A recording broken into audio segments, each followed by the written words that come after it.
Hello বন্ধুরা, আমি সুজিত। আপনারা দেখছেন Sujit computer technical help channel. বন্ধুরা, যুবশ্রী প্রকল্পে ইতিমধ্যে কিন্তু নতুন লিস্ট প্রকাশিত হয়ে গেছে। নতুন লিস্টে যাদের নাম রয়েছে তারা কিন্তু প্রতি মাসে ১,৫০০ টাকা করে পেতে চলেছে। এবার নতুন লিস্টে আপনার নাম আছে কি না তা আপনারা কিভাবে চেক করবেন তা নিয়ে কিন্তু আগে ভিডিও বানিয়েছি। আজ আমি আপনাদেরকে তাও আরেকবার দেখিয়ে দিচ্ছি। আজ ভিডিও বানাচ্ছি এই কারণেই যে কত তারিখের মধ্যে আপনাদেরকে অ্যানেক্সার 1 এবং অ্যানেক্সার 2 অনলাইনে সাবমিট করতে হবে এবং কত তারিখের মধ্যে আপনাদেরকে সম্পূর্ণ ডকুমেন্ট এক্সচেঞ্জ অফিসে গিয়ে জমা দিতে হবে। পুরো ডিটেলসে কিন্তু আজ আমি আপনাদের সঙ্গে আলোচনা করতে চলেছি। আর অ্যানেক্সার 1 কীভাবে জমা করতে হবে সেটাও কিন্তু আজ আমি আপনাদেরকে দেখিয়ে দিচ্ছি। যদি আমার ভিডিওগুলি আপনাদের ভালো লেগে থাকে অবশ্যই আমার চ্যানেলটি সাবস্ক্রাইব করবেন এবং পাশে থাকা বেল আইকন টিপল অপশানটি অন করে রাখবেন, যাতে এরকম নতুন নতুন ভিডিও আপনারা আগেই দেখতে পান। আপনারা যদি বাড়িতে বসে করতে পারেন তা কিন্তু করে নিতে পারেন, না হলে নিয়ারেস্ট কোনো অনলাইন দোকানে গিয়ে কিন্তু আপনারা এই কাজটা করে নিতে পারবেন। দেখুন, আমি প্রথমেই বলবো যে যুবশ্রীর যে নতুন লিস্টটা প্রকাশিত হয়েছে সেটা কিভাবে চেক করবেন। প্রথমেই আপনারা চলে আসবেন এমপ্লয়মেন্ট ব্যাঙ্ক লিখে গুগলে সার্চ করলে আপনাদের সামনে যে প্রথমের লিঙ্কটা আসবে সেটার উপরেই ক্লিক করে দিবেন। ক্লিক করে দিলে এইখানে দেখুন Yuvashree new waiting list. Yuvashree যে নিউ ওয়েটিং লিস্ট লেখাটা রয়েছে, এই যুবশ্রী নিউ ওয়েটিং লিস্টের উপরে কিন্তু আপনাদেরকে ক্লিক করতে হবে। ক্লিক করে দিলেই আপনাদের সামনে কিন্তু একটা পিডিএফ ডাউনলোড হয়ে যাবে। সেই পিডিএফেই কিন্তু আপনার নাম থাকবে, সেখান থেকেই কিন্তু আপনি দেখে নিতে পারবেন আপনার নাম রয়েছে কি না। এটা কিন্তু 17তম ওয়েটিং লিস্ট বেরিয়েছে। তারপরে কি বলেছে, annexure 1 submit annexure 1। Submit annexure 1টা আপনারা কিভাবে করবেন দেখুন। সাবমিট অ্যানেক্সার 1-এ যদি ক্লিক করেন তাহলে আপনাদের সামনে কিন্তু এরকম একটা ইন্টারফেস অন হবে, যেখানে কি বলছে ইউজার আইডি বা এনরোলমেন্ট নাম্বার, মানে আপনি যে রেজিস্ট্রেশন করেছিলেন সেই রেজিস্ট্রেশনের এনরোলমেন্ট নাম্বারটা আপনাকে এখানে দিতে হবে। তারপরে পাসওয়ার্ড, যে আপনার যে আইডির পাসওয়ার্ডটা ছিল পাসওয়ার্ডটা এখানে দিতে হবে। আর আপনার যে মোবাইল নাম্বারের যে মোবাইল নাম্বারটা লিঙ্ক ছিল সেই মোবাইল নাম্বারে কিন্তু একটা ওটিপি আসবে।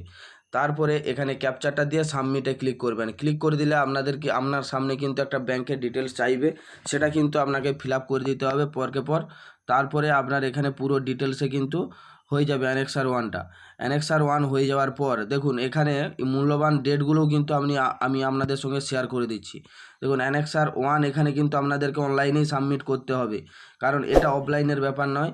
তারপরে কি বলেছে দেখুন, এখানে পুরো ডিটেলসে বলে দিয়েছে, এত দ্বারা জানানো যাচ্ছে যে যুবশ্রী প্রকল্পের নতুন প্রতীক্ষার তালিকা, উক্ত তালিকা এমপ্লয়মেন্ট ব্যাংক ওয়েবসাইটে ভিউ যুবশ্রী ওয়েটিং লিস্টে লিঙ্কটিতে পাওয়া যাবে। যে সমস্ত কর্মপ্রার্থী এই তালিকায় অন্তর্ভুক্ত হয়েছেন তাদের আগামী 22/4/2025 হইতে 21/5/2025 তারিখের মধ্যে আবেদনপত্র এমপ্লয়মেন্ট ব্যাংক ওয়েবসাইটে সাবমিট অ্যানেক্সার 1 লিঙ্কে অনলাইনে জমা করে প্রিন্ট আউট নিতে হবে। দেখুন এখানে কিন্তু একটা কথা স্পষ্টত জানিয়ে দিয়েছে যে 22/4/2025 থেকে 21/5/2025, মানে অর্থাৎ আজ থেকেই কিন্তু এই মানে সাবমিশন অ্যানেক্সার 1 কিন্তু সাবমিট করার ডেট কিন্তু শুরু হয়ে গেছে, যেটা 21/5/2025 পর্যন্ত চলবে। তার মানে পুনরায় 1 মাস ধরেই কিন্তু আপনারা এই কাজটি করতে পারবেন।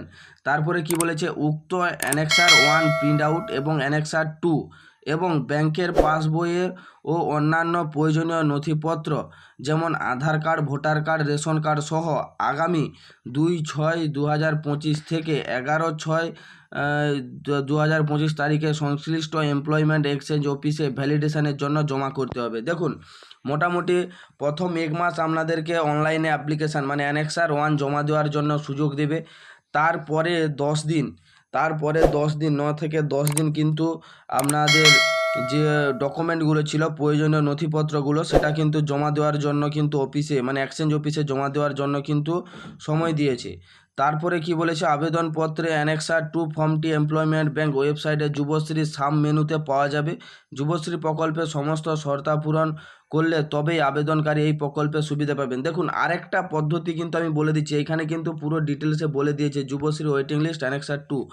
এইখানে বাংলায় কিন্তু পুরো একটা বিজ্ঞপ্তি দিয়ে দিয়েছে। কি বলেছে দেখুন, যুবশ্রী প্রকল্পের প্রথম প্রতীক্ষার তালিকা নির্দেশিকা। যুবশ্রী প্রকল্পের প্রথম প্রতীক্ষার তালিকা যাদের নাম অন্তর্ভুক্ত হয়েছে তারা অনলাইনে অ্যানেক্সার 1 জমা করতে পারবেন নির্ধারিত সময়ের মধ্যে। অনলাইনে অ্যানেক্সার 1 জমা করার পর সেটির প্রিন্ট আউট নিয়ে সংশ্লিষ্ট এমপ্লয়মেন্ট এক্সচেঞ্জ অফিসে ভ্যালিডেশনের জন্য জমা করতে হবে।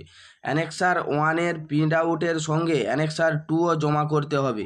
ভ্যালিডেশনের জন্য অ্যানেক্সার 1, অ্যানেক্সার 2-এর সঙ্গে ব্যাংকের পাসবুক এবং ফার্স্ট পেজের কপি সংশ্লিষ্ট এমপ্লয়মেন্ট এক্সচেঞ্জের অফিসে জমা বাধ্যতামূলক। যাদের ভ্যালিডেশন প্রক্রিয়া সফলভাবে সম্পূর্ণ হবে তাদের নাম যুবশ্রী প্রকল্পে ফাইনাল ওয়েটিং লিস্টে অন্তর্ভুক্ত হবে। যুবশ্রী প্রকল্পে কার্যকরী শূন্যস্থান অনুসারে তারা এরপর যুবশ্রী ভাতা পাবেন। এই ভাতা পেতে তাদের কিছুদিন প্রতীক্ষা করতেও হতে পারে যদি কার্যকরী শূন্যপদ না থাকে। মানে এখানে স্পষ্টত একটা কথাই বলে দিয়েছে, কারণ যতক্ষণ না শূন্যপদ হচ্ছে আপনি সিলেক্টেড থাকলেও টাকা নাও পেতে পারেন। শূন্যপদ হলেই তবেই কিন্তু আপনি টাকা পাবেন। এটা কিন্তু সরকারের তরফ থেকে একটা বিজ্ঞপ্তি দিয়ে দিয়েছে। কার্যকরী শূন্যপদ শূন্যস্থান হলে এই সমস্ত কর্মপ্রার্থীরা অনলাইন সিস্টেমের মাধ্যমে যুবশ্রী ভাতা পেতে শুরু করবেন। তার জন্য আর নতুন করে ফর্ম ফিল আপ করতে হবে না। অনলাইনে অ্যানেক্সার 1 ফর্মটি ফিল আপ এবং ভ্যালিডেশনের জন্য এমপ্লয়মেন্ট এক্সচেঞ্জ অফিসে প্রিন্ট আউট জমা করার তারিখ পেরিয়ে গেলে আর কেউ এই তালিকার জন্য বিবেচিত হবে না। দেখুন, অনেকেই হয়তো ভাবছেন এই ডেটগুলো পেরিয়ে গেলে যদি আপনি জমা দিতে যান তাহলে কিন্তু আপনার পুরো যে এক্সচেঞ্জ অফিসের যে টাকা পাওয়ার প্রসেসটা সেটা কিন্তু ক্যান্সেল হয়ে যাবে। এটা কিন্তু সরকারের তরফ থেকে জানিয়ে দিয়েছে বিজ্ঞপ্তির মাধ্যমে। তারপরে কি বলেছে দেখুন, এখানে কয়েকটা স্টেপ বাই স্টেপ দেখিয়ে দিয়েছে যে কিভাবে আপনাদেরকে এই কাজগুলো করতে হবে। হ্যাঁ বন্ধুরা, এই আপডেটটা আমি এই জন্যই দিলাম কারণ ইম্পর্ট্যান্ট ডেটগুলো কিন্তু আপনাদেরকে জেনে নিতে হবে। না জানলে কিন্তু আপনাদের যে টাকা পাওয়ার প্রসেসটা সেটা কিন্তু টোটালি আপনার জন্য বন্ধ হয়ে যাবে। যদি আমার এই ভিডিওটি আপনাদের ভালো লেগে থাকে অতি অবশ্যই আমার এই চ্যানেলটা সাবস্ক্রাইব করবেন এবং পাশে থাকা বেল আইকনটি অল অপশানটি অন করে রাখবেন, যাতে এরকম নতুন নতুন আপডেট আপনারা সবার আগে পান। থ্যাংক ইউ বন্ধুরা, ধন্যবাদ।